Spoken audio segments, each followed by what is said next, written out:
El arte y la literatura están al aire. Un espacio de expresión cultural creado por y para amantes del arte y las letras. Al aire, con Julio Yair Calderón y Cristian García. Iniciamos.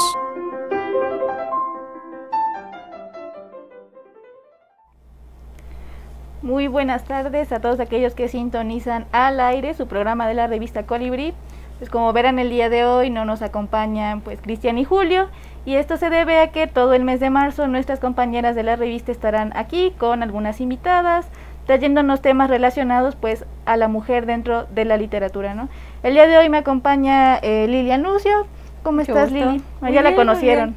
Sí, la semana pasada. Y pues bueno, ya saben que yo soy Yasmín Ramos, yo ya he andado por acá un par de programas con Cristian o con Julio, y pues les damos la bienvenida a este primer programa de Mujeres en la Literatura. Me parece que serán 4, 5, no estoy muy segura cuántos martes tiene este mes, pero pues bueno, ya estarán más de nuestras compañeras por acá, trayéndoles temas muy interesantes. Y pues como siempre vamos a iniciar con el ya clásico recuento de la semana de Colibrí. Y pues bueno, el primero de esta semana, el primer texto fue Irrupción de los seres del folclore en el ámbito literario, construcción y elementos del género fantástico y el género del horror. Vaya, se me acabó el texto. Pues ¿qué te pareció, Lili? Pues un ensayo muy interesante, si no mal recuerdo yo lo dictaminé y me gustó bastante. De hecho está muy relacionado con mi tema de tesis ahorita, con todo esto de la relación del terror y el folclore en la cultura en general. Entonces menciona ahí conceptos muy interesantes. Es un ensayo muy interesante, por si les interesa, deberían leerlo. Bueno, no sé, a mí me gusta mucho esta idea de cómo nace el horror, la otredad en la sociedad, es decir, cómo esta idea de tener miedo a algo va construyendo un imaginario colectivo. Entonces, pues vayan también a ver nuestros programas que tienen que ver con el terror, que se hicieron por allá por octubre y noviembre, que están muy relacionados con esto. Y pues bueno, el segundo fue Querida Luz, que nos mandó Crisia Tobar desde el Estado de México, y un poema muy, la verdad, muy bonito. A mí me hizo sentir como muy, pues como regresando, ¿no? Es esta idea de cuando ya estás grande, ya eres pues probablemente viejo y recuerdas todo esto que viviste con alguien, tal vez no le dijiste lo que querías decirle, o tal vez viviste momentos muy buenos pero ya no están. ¿A ti qué te pareció, Lili? Pues sí, es un poema que evoca mucho a recordar, me parece muy bonito, me recordó a mis abuelitos. Ah, sí. Como que iba muy con eso. Bueno, nosotros somos jóvenes, nosotros ya no. Pues según dicen. Eso dicen todavía. Ya nos retiene la rodilla a veces, pero pues. Poquito nomás. Bueno, el siguiente, yo no puedo hablar de él porque se lo hice yo, entonces. El tercero de esta semana, pues Hachidori, con historia de Japón, el Kojiki. Pues ¿qué les puedo decir, no? Yo lo escribí. Pues sí, como lo dije la semana pasada, tus textos siempre son muy interesantes. Estaba viendo que era el texto histórico más antiguo. Sí. O sea, era algo que súper no sabía. Es que algo muy interesante acá es que cuando yo estudiaba el Kojiki, o sea, lo leía o revisaba cosas acerca del Kojiki, es que ellos no lo tienen como un texto religioso. O sea, si tú les dices como, ay, pues sí, ustedes creen que sus dioses hicieron esto y demás, ellos dicen no, o sea, lo tienen como una idea muy internalizada, que es la historia, o sea, que sí ocurrió, así como decir en la historia de Asia que veas que Buda y todo esto, ¿no? O sea, para ellos son personajes históricos con un peso histórico total, ¿no? Que además ayuda a definir muchas cosas que tienen que ver con la sociedad japonesa actual y del pasado también, ¿no? Pues si quieren o si les interesa la literatura japonesa, pues yo cada jueves, pues ahí estoy en Hachidori, ¿no? El siguiente fue Letras y Sonidos, el nocturno encuentro entre Chalino Sánchez y Manuel Acuña, de nuestro querido Cris. Ya saben que si les interesa mucho cómo se relacionan la música y la literatura o las artes y la música en general, pues vayan a leer su columna, que esta me encantó, porque yo cuando tuve la clase donde hablamos del Nocturno Rosario, hablaban mucho sobre los mitos y realidades que estaban detrás del Nocturno Rosario, y ahora además resulta que hay una canción que hicieron respecto a esto, ¿no? ¿Tú qué te pareció, Lili? A mí me gustó mucho, de hecho, conocía a Chalino Sánchez Fíjate que yo no. No, yo sí la conozco, bueno, mi mamá es de Tamaulipas, entonces suelen Ah. escuchar mucho este tipo de música, los corridos, y de hecho había escuchado la canción, pero no sabía que, o sea, no le había puesto la atención debida hasta que vi esta columna de Cristian, dije, la voy a buscar, y dije, ya la había yo escuchado y jamás y nunca había relacionado que era el poema de Nocturno Rosario. Bueno, si a ustedes les gusta el Nocturno Rosario, obviamente, pues vayan a leer Letras y Sonidos de nuestro querido Chris, y pues por ahí revisen la relación que existe justo entre esta canción y el poema. El siguiente fue Manecillas de reloj de Joelín González, este poema que pues justamente habla sobre estos encuentros que se dan entre las manecillas del reloj, que son pues tratadas como personajes, ¿no? O sea, ¿a ti qué te pareció, Lili?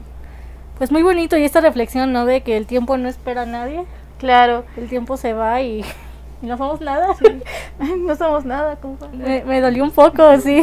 Me quiero secar la mejilla, pero me estorba el cubreboca. Entonces ahí disculpen, ya esto de la pandemia nos ha quitado hasta los memes que hacemos, ¿no? Sí, sí, sí. A mí me gustó mucho esta última parte, que vayan a leerlo por supuesto ustedes también, pero que pues al final concluye de las manecillas, o sea, el minutero y el segundero se juntan en algún momento, ¿no? Pero nosotros no somos manecillas, ¿no? Sí, Entonces, nosotros puede que no nos juntemos sí, nunca. Exacto, entonces aprovechen el tiempo, el aquí, el ahora, de no solo con pareja, o sea, amigos, familia, con el señor de la tienda si quieren, cuando lo saludan en la mañana que le van a decir, deme tal cosa, ¿no? Siempre pues aprovechen ese momento porque igual y no se vuelve a repetir. Y creo que queda mucho con los tiempos actuales, ¿no? Sí, De que imagínese. hubo gente de la que, mañana te veo, y ese mañana te veo ya se convirtió en un año. O tu tienda favorita, la que le ibas a donde ibas a tomar tu café, que igual y un día lo pospusiste y dijiste, ay, ya venimos otro día y ya nunca regresaste y ya la cerraron, ya nunca la van a volver a hacer. También, ¿no? Esos negocios que cerraron, pues imagínense, aprovechen lo que tienen ahorita, vayan pues bueno, al menos hablen con su gente, aunque sea por videollamada. Con su sana distancia, todo. Sí, con su sanita distancia, no se vayan a enfermar y a enfermar a otros, por supuesto. Y bueno, después tuvimos 1855 letras sobre lo preciso y lo momentáneo, entre reflexiones sin precisión o haikus movidos. Sí, creo que ese es más tu tema, ¿no? Sí. Pues es que Micha es una gran fotógrafa, Claro. ¿no? Me parece que sí ya hemos visto algunas fotografías de Micha acá cuando la presentaron. Pero Micha además, pues ya les había dicho Cristian, estuvo viviendo en Japón un tiempo por su intercambio. Entonces pues ella también pudo vivir un poco más la cultura japonesa al día a día. Y en esta columna nos habló sobre esas cosas que uno capta en el momento y que ya no vuelven a existir, ¿no? Es ese preciso momento que puedes captar. Ella mencionaba la fotografía callejera, ¿no? De cuando vas por la calle a veces con tu celular y dices, mira, va pasando tal ruta y justo la tomé y ya, pero ya no va a volver a pasar, ese preciso instante ya fue, ¿no? Y lo compara mucho con el haiku, que ya les habíamos hablado también acerca de esta idea de lo momentáneo, de aquello que es corto pero que a la vez inspira mucho, ¿no?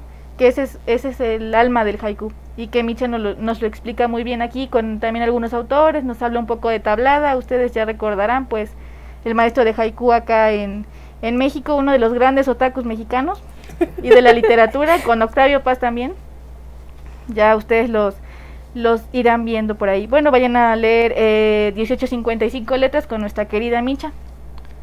Y pues ya por último vamos con la verdad es que no sé cómo pronunciarlo, Karen, no me vayas a matar por favor, pero supongo que es Ngola Singa, la verdad es que no estoy muy segura, algún día ella vendrá a decirnos cómo se pronuncia bien. Entre la autodefinición y la crítica, los feminismos africanos. Y bueno, ¿qué te pareció este texto, Lili? Pues bastante interesante, como ella lo escribía, que va muy ad hoc con el mes que estamos viviendo. Me abrió como la perspectiva a algunos conceptos que no conocía de esto del feminismo africano, que a veces uno está muy centrada, ¿no? Como en su territorio y no vemos un poco más allá de lo que existe solo aquí. Y sí, Karen nos habla muy bien justo al inicio sobre esta idea de que la conquista sigue, ¿no? Es decir, nunca se acaban las colonias al fin y al cabo, porque desde nuestra posición acá en Occidente e incluso nosotros, ¿no? México sigue siendo excluido de muchos, pues como de muchas referencias internacionales, ¿no? pero ella nos habla exclusivamente de cómo siempre pensamos desde Occidente, es decir, la historia occidental, el canon occidental, ya era un problema al que también nos enfrentamos, por ejemplo, con las letras de Asia, con las letras de África o de otros lugares que casi no se estudian. Es decir, cuando, por ejemplo, nosotros que estudiamos literatura en español, pues raramente vemos literatura que no sea europea y latinoamericana. Es decir, si preguntas a un profesor como de, ay, ¿y conoce autores africanos o asiáticos de por acá de la India, de China? Probablemente nadie sepa, o no de los más importantes del pasado, así. Siempre hay un sesgo del occidental que tenemos nosotros, pues queramos o no, por nuestro contacto con todo el medio, ¿no? Entonces, pues vayan a leer a Karen para que revisen un poco cómo se da esta, por fin ya una toma del mando de las mujeres, no solo en la literatura africana, sino en muchos otros ámbitos en los que ellas se desempeñan, intentando pues ya tener voz dentro, no nada más de pues del medio, ¿no? Sino dentro de muchas cosas en las que ellas tienen que ver, ¿no? La política, no sé, incluso la actuación, ¿no? Ya cada vez vemos más mujeres que están incursionando en estos medios, ¿no? Entonces vayan a leer a Karen. Me parece que se publica, al igual que la columna de Micha y de Cris, cada 15 días, ¿verdad? Los sábados. Y pues bueno, pues vamos a comenzar ya con el tema de esta semana, que pues Lili y yo estábamos hablando acerca de qué tema podríamos tratar, porque pues nosotras somos muy diferentes, ¿no? Sí, estamos muy metidas en temas que pues no son muy similares. Entonces pues estábamos preguntándonos si hubo mujeres que influenciaron nuestro paso por la literatura, ¿no? Es decir, no solo nuestra incursión, sino nuestro paso actualmente, ¿no? Si hay mujeres que han influenciado la forma en que vemos la literatura y otros medios artísticos relacionados a ella, ¿no? Entonces, pues yo, eso sí, recuerdo mucho a mi profesora de literatura de la preparatoria. Muy probablemente si ella no me hubiera conocido, nunca hubiera estudiado literatura. Así que saludos, profe Teresa. Donde sea que esté, seguro sigue ayudando a otros chicos a que amen la literatura, y eso siempre se agradece, ¿no? Pero pues ahora hablaremos de figuras más conocidas, o tal vez no tan conocidas, que hacen literatura o cosas relacionadas, ¿no? ¿Tú a quién nos traes, Lili? Pues para empezar, la escritora que me inspiró fue Mary Shelley, la creadora, la madre de Frankenstein, que es su novela más reconocida, que pues es una novela que no puedo encontrar bien el dato del año en que se publicó exactamente, porque algunos mencionan que 1816, otro que 1818. Recientemente, el 1 de febrero, se cumplieron el 170 aniversario luctuoso de esta escritora y dramaturga muy importante. Y ella me inspiró, o sea, por ahí de mis años de secundaria, que creo que es cuando casi de todas mis referencias son de mis años de secundaria.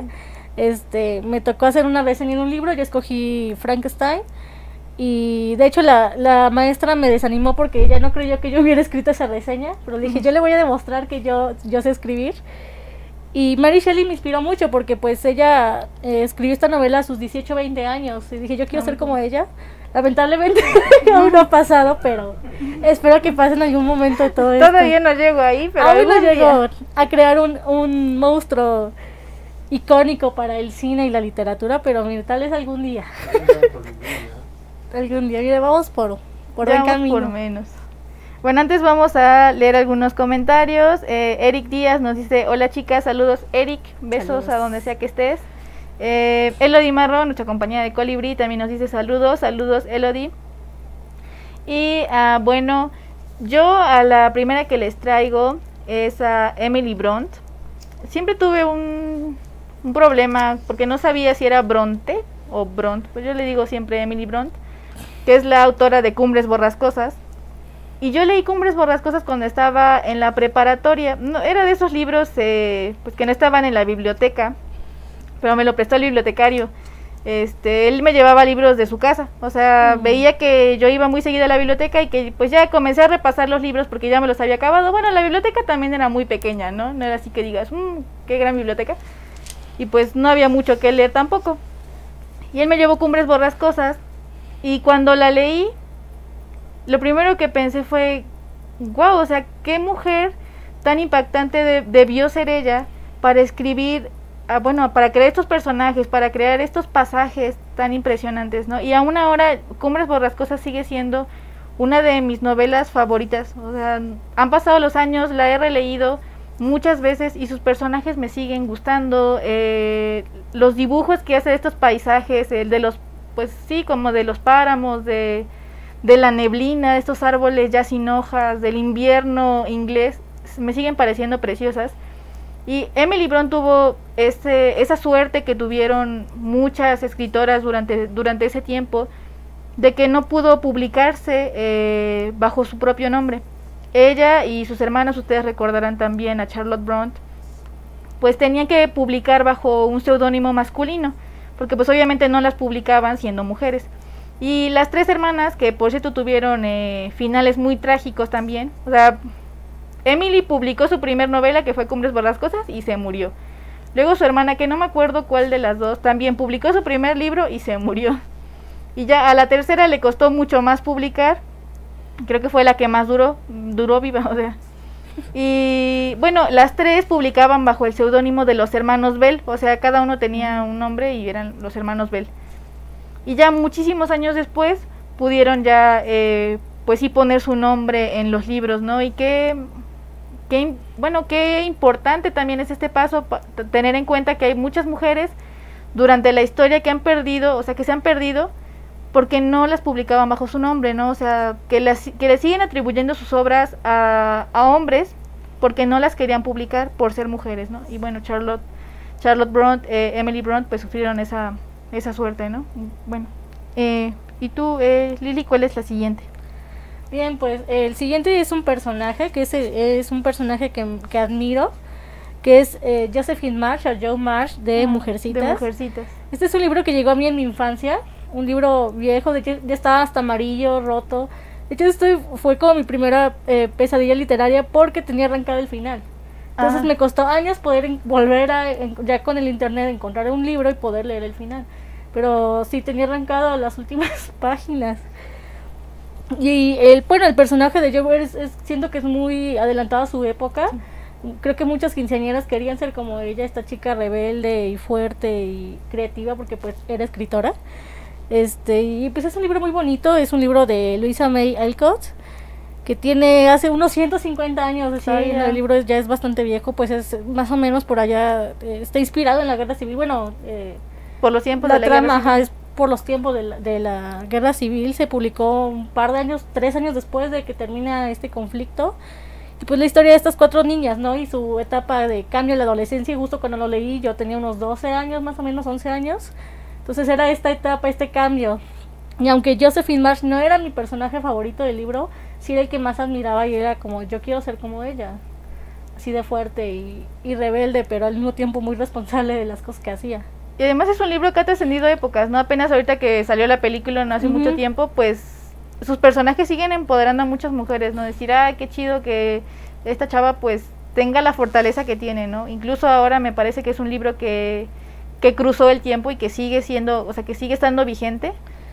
Claro, siempre, ¿no? Y es un libro que se reivindicó porque también fue muy censurado en su época. Sí. Ya luego se le dio la importancia que se le tenía que dar a este libro. Digo, es una novela de hace 150 años, por lo que estaba leyendo. Es un libro bastante viejo, pero que sigue muy vigente, o sea, que siguen con temas, como dices tú, que nos siguen empoderando, o sea, no es algo como que no haya envejecido bien, ¿no? O sea, creo que está muy bien, o sea, es un libro que yo recomiendo mucho, incluso para las niñas tal vez formativas, eso de los 11 años. Bueno, sí tiene temas medio escabrosos, pero muy pues de a poquito. Sí. Yo, bueno, justo pensaba también que es algo que a veces dicen mucho Cris y Julio cuando andan por acá, que también es un poco triste, ¿no? Ver que hay muchos temas que siguen vigentes, ¿no? O sea, problemáticas sociales que no se han superado a pesar de que han pasado tantos años.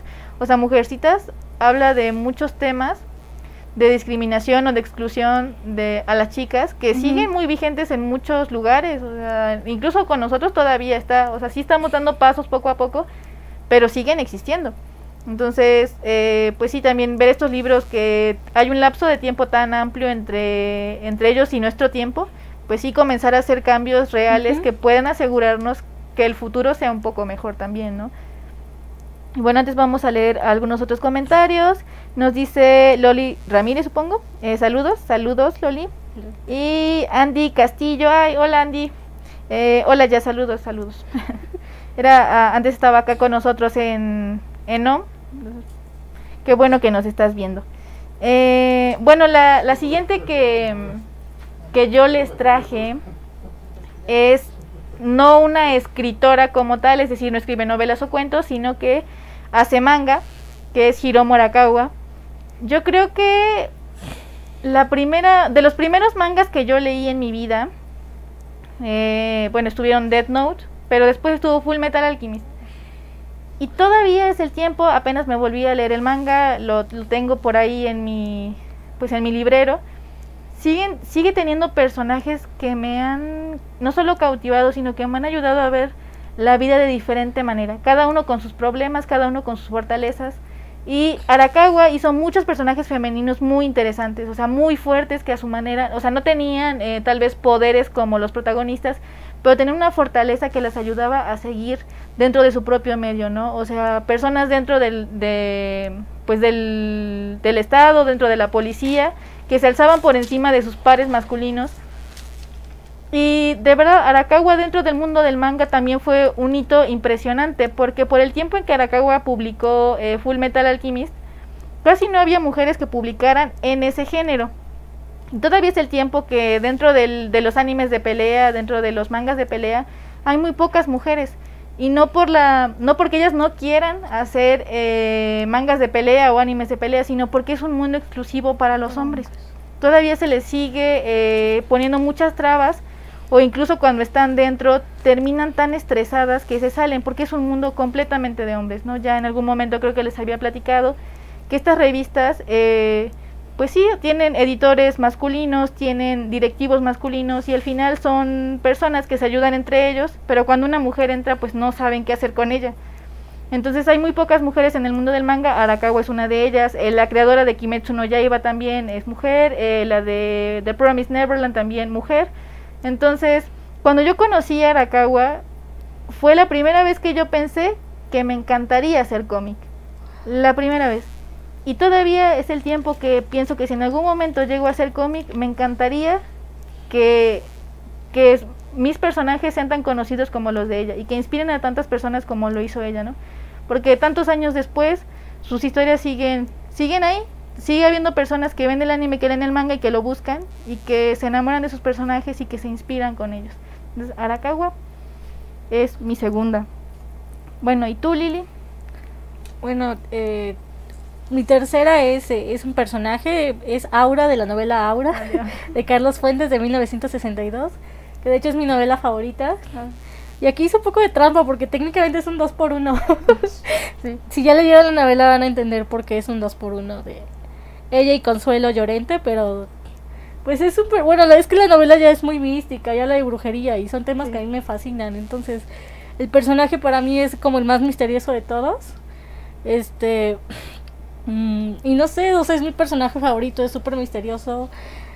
Hay tiene un no sé si decir contexto o algo más atrás de ella, de lo que al principio solo se conoce, de que es bonita y es la juventud y la tía la controla, pero hay algo más, ¿no? Y que es lo que se tiene que descubrir en la novela. Y es ya cuando llegas al final, entiendes como todo, es como que es un personaje muy interesante. Aunado a Consuelo Llorente, que también es un personaje sumamente interesante. Estos dos personajes de la novela, digo, es mi personaje favorito por todo lo que ella pues conlleva. También una novela censurada. Sí. Llegó a mí en la secundaria, nos la pusieron a leer en la secundaria, y me parece gracioso que eso fue en los 2000, ¿no? Cuando yo iba en la secundaria, y más o menos cuando fue publicada también fue censurada porque la leyeron en una preparatoria, me parece, y alguien se quejó por una escena la misma escena que la que se quejaron en mi secundaria. Entonces y creo que sigue siendo censurada, no sé si se siga leyendo, pero supongo que si se sigue leyendo en secundaria sigue siendo censurada. esta novela, muy, muy interesante, digo, es mi novela favorita. Pues creo que en las secundarias o en las prepas siempre había de dos, o te daban a leer Batallas en el Desierto o Aura, no era de otra. Y creo que, bueno, la verdad es que no sé si a ustedes les tocaron, pero todavía mandaban así paquetes de libros de un solo libro, así delgaditos, en una edición, la verdad, no muy buena. Pero los mandaban hacia las escuelas y así era como de, híjole, hora libre, pues tengan aquí, todos van a leer las Batallas en el Desierto, todos van a leer Aura. Y ya, o sea, no, toda tu secundaria no hacías nada de literatura más que haberte leído las Batallas en el Desierto o haberte leído Aura. Bueno, al menos así fue en mi secundaria. Creo que nunca vi nada de literatura en la secundaria, por cierto. Ahora que lo pienso, no sé, creo que si no hubiera sido por la preparatoria nunca habría estudiado literatura, porque en la secundaria nuestra biblioteca estaba llena de libros de texto gratuito, o de libros de texto de la secundaria, obviamente. Entonces, yo creo que puedo decir que sí fui privilegiada porque pues iba en escuelas privadas, entonces disculpa. Tal vez si las bibliotecas también, las bibliotecas como que todo el mundo podía entrar, no tenía nada, pero a veces hacíamos como estas pequeñas bibliotecas del salón en donde todos llevaban un libro, entonces muchas obras importantes las conocí así, autores importantes los conocí así, digo, casi todo esto tiene que ver con mi secundaria y mi preparatoria. Libros que me prestaban, libros que llegaban a mí, libros que muchos profesores también en la escuela a veces no tenían como los mejores libros, mejor te prestaban ellos. Ajá. Libros de su casa. Bueno, los que eran buena onda y confiaban en ti, porque la verdad yo no confiaría en mis alumnos de primaria para prestarles mis libros y que me los devuelvan hechos un churro. Porque me ha pasado con personas de universidad, no voy a decir nombre. Y yo, a mí también me llegó a pasar. No, ¿cómo creen? Cristian, es cierto. Y nada más para darles una idea, presté un libro de Benito Pérez Galdós en primer año de la universidad y ya acabamos la universidad y no ha vuelto. Entonces ahora ustedes imagínense cómo voy a confiar en alguien de secundaria o de primaria. Que hasta eso en la primaria nosotros teníamos los libros de Rincón. Ajá. Pero tampoco teníamos biblioteca, o sea, la biblioteca de la primaria eran un montón de cajas empantadas en la dirección que salían una vez al año.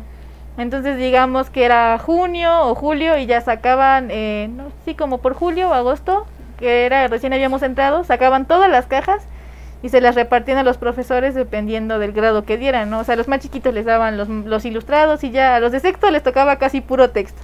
Sí, claro. Pero solo salía una vez al año, entonces pues ya tú ibas y te agandallabas el que encontraras.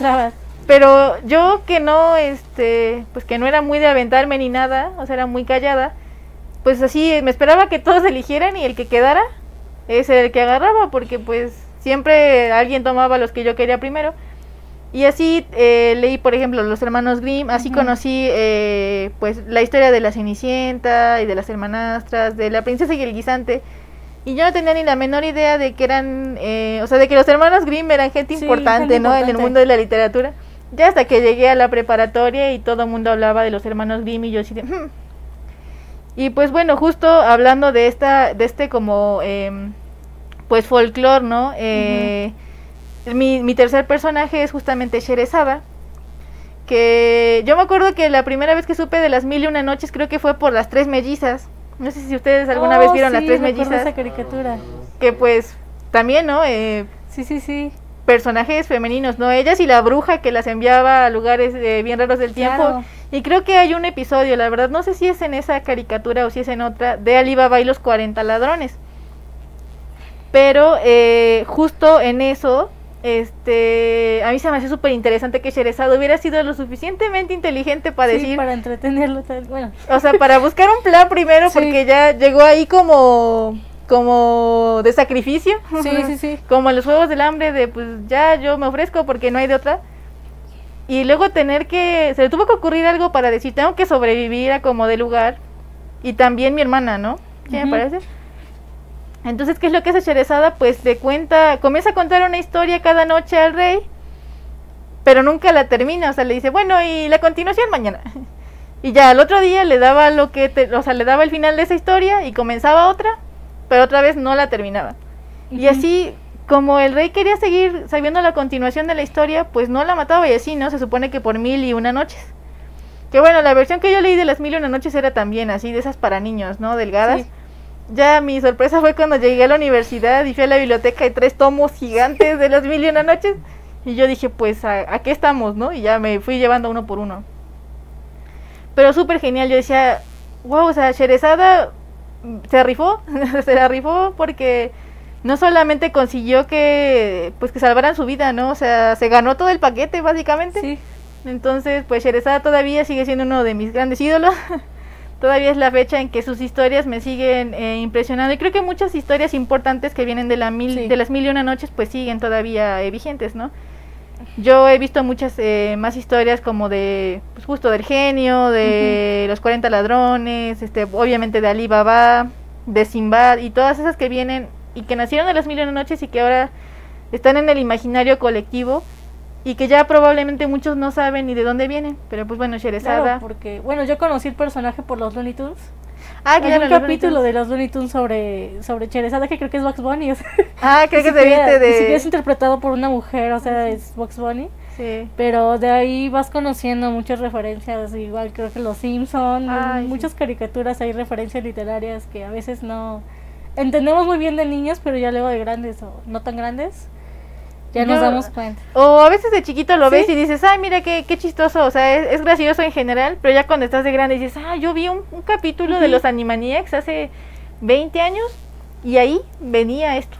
Sí. Y ya es como, ya, o sea, pero ya pasa mucho tiempo también. Y justo a mí apenas estaba viendo una serie el fin de semana y le caché como 20 referencias que yo no había notado la primera vez que la vi. Dije, ¿cómo crecen las personas y sus referencias? O sea, cómo todo lo que vas leyendo y vas viendo, pues contribuye a esto, ¿no?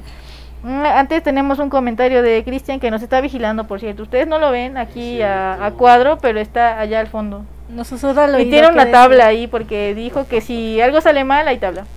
Me van a poner en Twitter, güey. Van a poner a Cristian. Al rato Cristian lo van a fundar en Twitter, dice.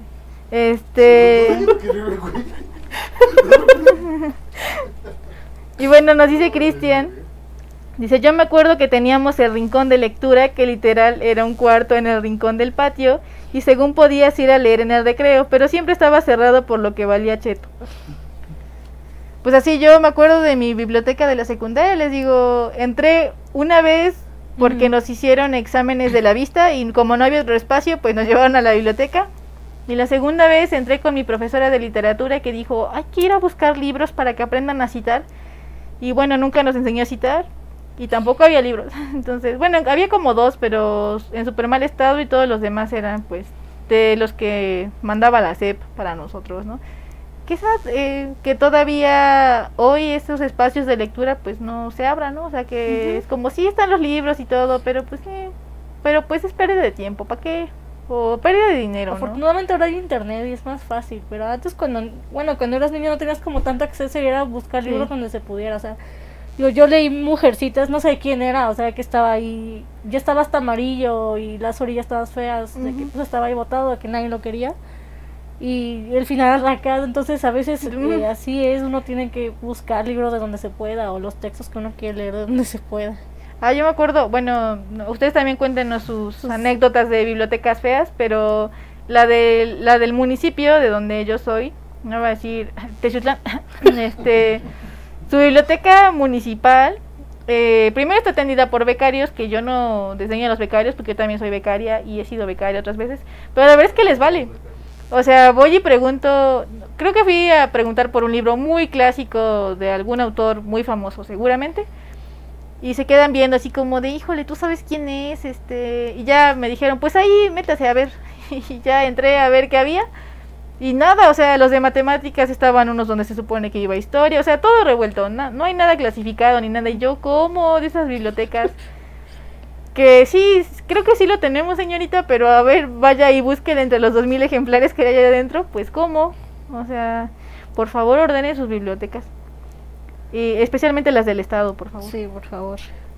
Y bueno, entonces Lili, la que sigue, ¿tienes otra más? No, esos ya fueron mis 3. Y yo ya dije las 3. Sí, creo que ya. Es que vamos, nosotros elegimos 3. Ya nos vamos. Ya acabamos. De que ya nos vayamos a nuestra casa. No, a continuación, ya les habíamos hablado en uno de los textos de la semana que nos enviaron, que teníamos Querida Luz, de Crisia Tobar, que nos lo envió desde el Estado de México. Recuerden este poema. Y pues no, que nuestro querido Cristian hizo favor de leernos Querida Luz. Entonces van a escucharla a continuación en la dulce voz de Cristian. Hola a todos, mi nombre es Cristian García y yo les voy a leer el poema Querida Luz de Crisia Tobar. Querida Luz, ¿en qué momento perdí el tesoro divino de todo ser humano? ¿Cuál fue la calle en la que cayó de mi bolsillo? ¿Qué día llegaron mis manos arrugadas y libros con páginas amarillas? ¿A qué hora te perdí? Jamás cuenta me di. Querida Luz, cuéntame sobre tus viejos días. Hay tantos años de historias y pocas horas. Cuéntame sobre tus hijas y los hijos de tus nietos. Con una taza de café en un local del mercado, hundí mis barcos dentro de tu mar. En todos estos años nada aprendí, ya lo sé. Estamos a una esquina de la muerte, mas hoy me siento como cuando tenía 20. Querida Luz, ¿sientes lo mismo? En este parque tomada de mi brazo, la vida me da otra oportunidad. Quiero pensar que aún no es tarde para llamarte mi amor. No entiendo por qué la gente piensa que los viejos ya no tenemos ilusiones. ¿Tú sí? Querida Luz, ¿cuánto tiempo nos queda? En campos o ciudades quiero estar contigo. Dime si mañana nos veremos, en una semana y el próximo mes. Dime si aún me querrás para entonces. Querida Luz, no llegaste a nuestra cita de los miércoles, en el restaurante de siempre. ¿Ya no quieres verme más? Ya estoy viejo para angustias de amor. Me levanto cansado con mis 83 otra vez en los huesos, olvidando que ayer contigo tenía 20. No quiero cargar incertidumbres. Ya no somos jóvenes para no hablar claro. Si voy a tu casa, ¿me abrirías la puerta? No sé qué esté pasándote. Tampoco respondiste a mi llamada en Navidad. Aquí estoy afuera de tu casa, ansioso, triste, feliz. ¿Me dejarás entrar de nuevo a tu vida? Toco tu timbre y me arrastra una avalancha. Querida Luz, esta mañana abrió tu hija la puerta. Me dio las malas nuevas. Tu muerte fue la razón de tu ausencia ese miércoles de café y azúcar. Antes de Nochebuena, tú estabas en el más allá. Querida Luz, las calles gritan tu nombre.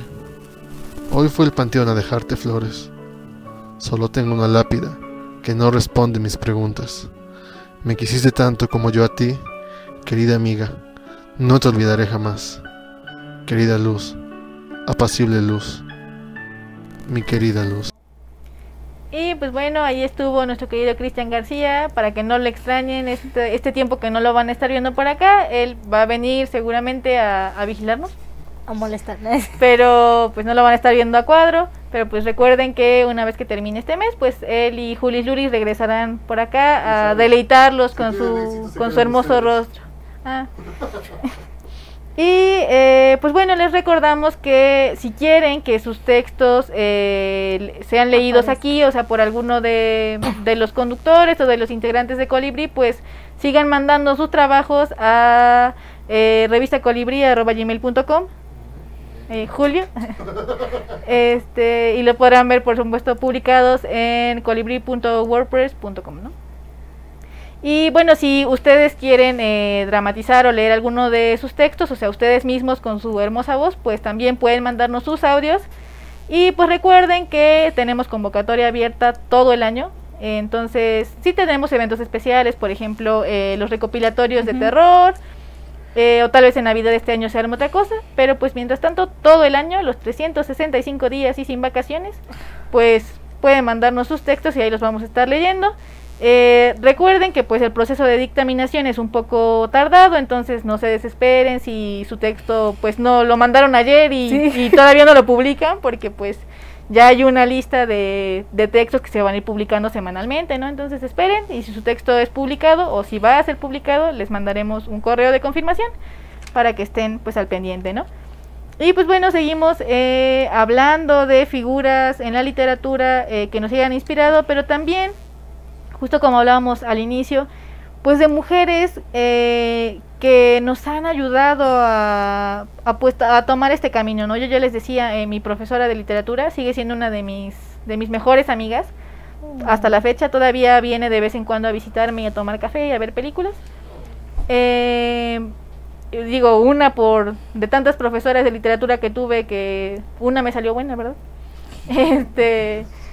Pero no sé, Lili, tú también tuviste alguna figura, no solamente antes, ¿no? También en la carrera, digo, hubo muchas profesoras que te pudieron haber hecho tomar tu camino en el tema que estás explorando ahora mismo, o temas que quieres explorar más adelante, tal vez. Sí, claro, o sea, siempre me gustó mucho leer desde niña, ¿no? Entonces siempre tuve como muchas maestras desde la primaria que incluso me regalaban libros de cuentos porque me gustaba mucho leer. Entonces tengo incluso un libro grande de cuentos de Disney con una carta que me escribió la profesora súper bonita, que luego la leo y lloro porque es súper tierna. Pero sí creo que, bueno, la mayoría de mis profesoras de español fueron mujeres. Creo que solo por ahí un hombre por ahí, pero casi siempre ellas me impulsaban, me gustaba leer, entonces ellas me traían libros, me regalaban libros, como que me impulsaban a seguir leyendo, incluso a escribir. Una maestra que se llama Maribel, ya tiene mucho que no hablo con ella, pero me dio en primaria y luego en secundaria volvimos a coincidir. Ella fue la que me empujó un poco más al terror y a las leyendas, porque me gustaban mucho estas historias, entonces ella me las contaba siempre que se lo pedía, ¿no? Entonces sí hay muchas mujeres que nos van inspirando y a veces no nos acordamos de ellas o de sus nombres, o yo sí me acuerdo de muchas de ellas. Digo, porque a veces hacíamos, como tú dices, lazos un poco más fuertes que la literatura a veces nos une, aunque no lo parezca. Bueno, no sé, ustedes díganos ahí en los comentarios si tienen algún buen recuerdo con mujeres que les hayan ayudado a acercarse a las letras, tal vez a las artes, por ejemplo, también. Justo, yo ahorita me acuerdo, mi profesora de primer año de primaria, que fue también la que me dio en segundo año, porque pues reciclaban a los profes, ¿no? Es como de, pues sí, puedes dar primero de primaria, pero también sexto, no hay problema.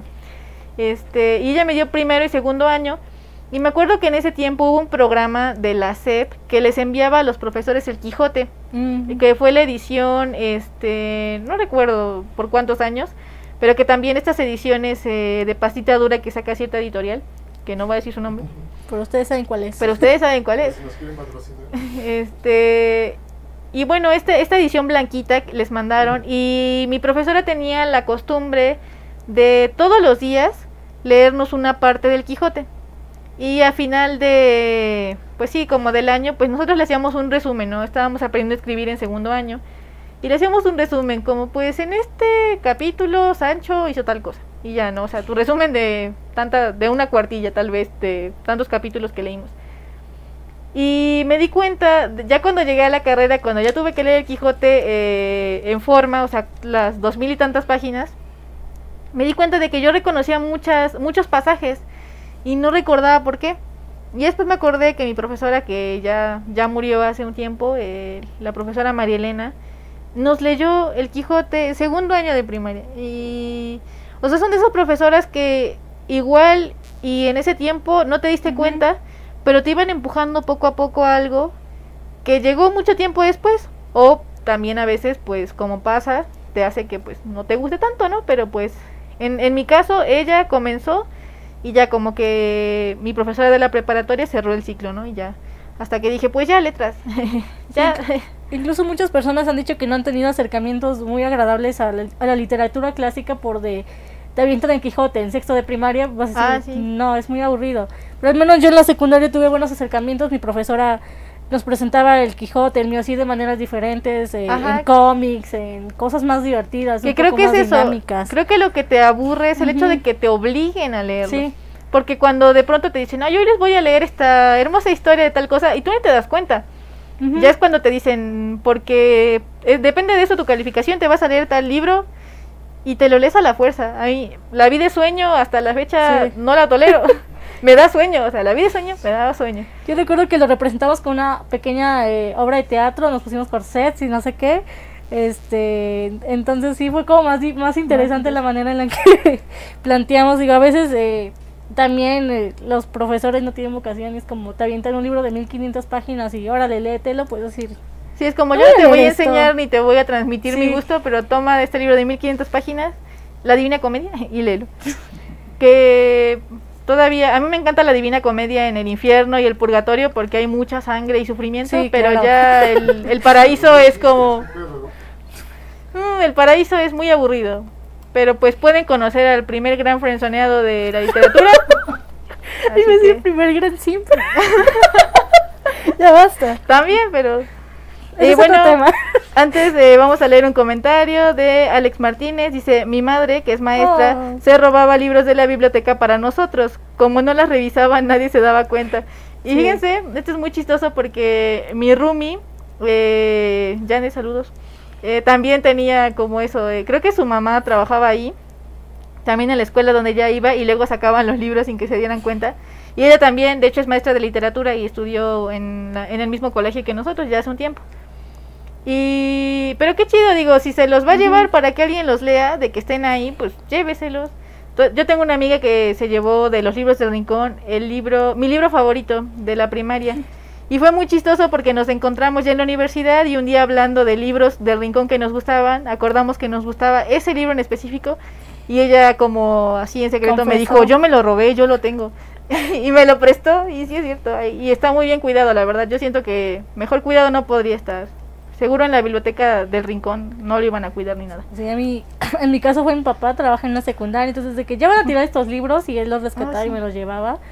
Y había libros muy interesantes Sí. que dices, ¿cómo van a tirar esto? Y luego no sé si es cosa de escuelas privadas, pero ellas hacen limpieza de libros de su biblioteca, así como, ay, tengo 10 ejemplares de este libro y estos 5 ya están maltratados, hay que tirarlos. Y así mi roomie me ha llevado un par de libros de su biblioteca. Y así, es así como yo consigo libros gratis, señores. Sí, igual luego mis primas de que, ay, es que ya no nos devolvió la biblioteca del Rincón, toma. ¿A ti qué te gusta leer? Sí, híjole, Digo, se me olvidó devolverlo hace 5 años, toma. Jule, bueno, gracias. El delito pasa a ser tuyo. Y pues bueno, ya nos vamos acercando al final de este programa, pero pues antes, como siempre, pues damos paso a la biográfica el día de hoy. Que bueno, el día de hoy es patrocinada por Hachidori, porque pues ya que ando por acá hay que hablar de literatura japonesa. Claro. Y pues yo quería hablarles de Akiko Yosano, que si ustedes han visto Bungo Stray Dogs, hay un personaje que sale que tiene el nombre de Akiko Yosano. Ella murió poco antes del desastre de las bombas atómicas, pero nació justo después de que inició la época moderna en Japón. Y el legado más importante que dejó Yosano, además de sus poemas que son muy famosos, es una de las poetisas más importantes de Japón, es que ella y otras de sus compañeras que estaban muy metidas en este pues campo del feminismo, fundaron una escuela de artes con una perspectiva totalmente feminista y era para mujeres. Entonces Yosano es conocida porque ella comenzó, por así decirlo, de manera formal, una educación con una perspectiva pues mucho más feminista en Japón, lo cual es muy difícil, ¿no? Ustedes sabrán, Japón es uno de los países que todavía tiene un machismo muy muy grande, ¿no? Entonces, si en algún momento pueden leer a Akiko Yosano, que en mayo va a cumplir añitos de su muerte, pues vayan a leerla. Su poesía tiene muchas temáticas, desde la guerra, desde feminismo, hasta tiene haikus muy muy buenos. Vayan a leer a Akiko Yosano, les aseguro que no se van a arrepentir. Y pues bueno, la recomendación de esta semana está a cargo de Lili. Entonces, ¿qué quieres recomendarnos, Lili? Bueno, yo les quiero recomendar una novela, siguiendo como este tema de mujeres que nos inspiraron, también es de Mary Shelley, que se llama El último hombre. Es una novela de ciencia ficción que se plantea en un mundo post-apocalíptico después de que el mundo es arrasado por una plaga. Entonces es muy ad hoc, queda muy ad hoc con estos tiempos, sí. Porque más de hablar de los excesos de los seres humanos, de cómo te llevan en este punto, habla más de las limitaciones de no pudimos resolverlo. Híjole, no. Entonces todo se trastornó, porque incluso la epidemia de la novela también se transmite por el aire. Es muy interesante la novela. Digo, muy ad hoc con la situación que estamos viviendo ahora. Ella, Mary Shelley es una mujer sumamente visionaria, entonces pues vayan a leerla. Yo les recomiendo esta novela, muy interesante, muy ad hoc con el tema. Entonces vayan y busquen El último hombre de Mary Shelley, que fue publicada en 1826, ya bastante vieja, pero miren, que yo no la había escuchado. O sea, sí había leído Frankenstein porque es como el clásico, sí, pero no había leído. Y bueno, ya saben que si quieren sentirse menos miserables, pues lean cosas de pandemias. Es como de, mire, ellos también le están pasando mal, mira, pues ellos también están encerrados. Entonces, sí, muy ad hoc por si no quieren sentirse tan mal estando en su casita, encerrados ahorita. Y bueno, aprovechen este tiempo para leer a más mujeres. Ustedes saben que pues en general no hay muchos libros publicados por mujeres, o sea, en comparación a libros publicados por hombres. Pero pues ahora en internet hay un montón. De todos los que mencionamos hoy, pues ahí está Mujercitas también. No hablamos de él, pero Lo que el viento se llevó también está escrito por una mujer. Ahora estoy pensando en Cómo matar a un ruiseñor también. O sea, hay muchas novelas que se han vuelto clásicos y que fueron escritos por mujeres, a las que ustedes pueden acceder muy fácilmente vía internet, ¿no? Ahora, pues también aprovechan este tiempo para escribir, para aumentar justamente el número de mujeres que envían sus trabajos a Colibrí. Y pues ya antes de cerrar el programa, queremos también pues agradecerles por todo lo que han hecho por nosotros, porque resulta que en estos días Colibrí, más bien como la nueva ola de Colibrí después de nuestro primer gran hiatus, Colibrí. el nuevo Colibrí, del que nosotros asumimos que es el Colibrí real, no nos acordamos del hiatus, ¿no? Pero ya cumplimos 4 años, ya lo habrán visto ustedes en Facebook, en Instagram, entonces 4 años de trabajo que se ha ido pues reforzando mucho en los últimos años, especialmente el año pasado, gracias a la pandemia creo, Sí. y en lo que va de este año también. Entonces queremos agradecerles infinitamente por 4 años de confianza que nos han dado, por todos los trabajos que nos mandan, por todas las creaciones que han decidido confiar con nosotros, a pesar de que obviamente hay muchas más revistas, y sigan confiando en nosotros, de verdad. Ustedes saben, y siempre se los dice Cris, pues Colibrí lo hacen ustedes, el público que nos está viendo, que sintoniza al aire, que nos manda sus trabajos, que escribe para nuestras convocatorias. Y pues sigan compartiéndolo también, o sea, compartan la convocatoria. Tal vez ustedes no tienen un texto, pero conocen a un amigo que sí, o que está comenzando en esto de escribir y que no tiene confianza de mandar sus textos. Pues comiencen con nosotros, de verdad. Siempre también se los dice Cris, no se desanimen si no se los aceptamos al primer intento, pues así pasa. Y no nada más en Colibrí, también en la vida. Sí. Y pues sigan intentándolo, sigan mandando sus trabajos, y en una de esas pues se termina publicando con nosotros, ¿no? Y realmente pues, nos gusta mucho leerlo, realmente sí, nos gusta mucho leer lo que ustedes nos comparten. Pues nada, ya cumplimos 4 años, felicidades a nosotros. aplausos para nosotros. Recibimos regalos, no es cierto, pero si quieren, entonces sí es cierto. Les dejamos la dirección, nenes. Nuestro apartado postal. Nuestro apartado postal. Ahí el correo, por las líneas. El correo es Revista Colibrí con doble L y H. Sí, siempre Sí, tengo Revista un problema. Colibrí, siempre tenemos problema con @gmail.com, si no me recuerdo. Ah, bien. Dije, sí, miren, lo dije muy bien. Aprende, Ahí Julio, está el- aprende. Mira, y la Ah, segunda bien. la segunda la hice Muy bien. Vamos a tirar shade a los... No, luego yo sé que Julio tiene muchos fans y yo siempre le digo que él es la cara del programa porque su guapura brilla en cámara. Todos lo sabemos. O sea, Sí, todos lo sabemos y él dice que no, pero todos lo sabemos, así que pues bueno. Saludos a Julio, esperamos que esté bien. Sí, saludos a Julio, que esperemos que nos esté viendo, y si no, pues hay pamba. Pues bueno, eso fue todo por el día de hoy en su programa de la revista Colibrí al aire. Recuerden sintonizarnos el siguiente martes a la misma hora, y recuerden que pues durante este mes Cristian y Julio nos van a estar acompañándonos, pero pues habrá más compañeras invitadas también que nos estarán hablando de todo lo relacionado a la literatura y mujeres en la literatura. Entonces pues muchas gracias por sintonizarnos, nos vemos en otra emisión. Adiós. El arte y la literatura están al aire. Una producción de la revista Colibrí para Grupo Om Radio. Nos vemos en nuestra siguiente emisión.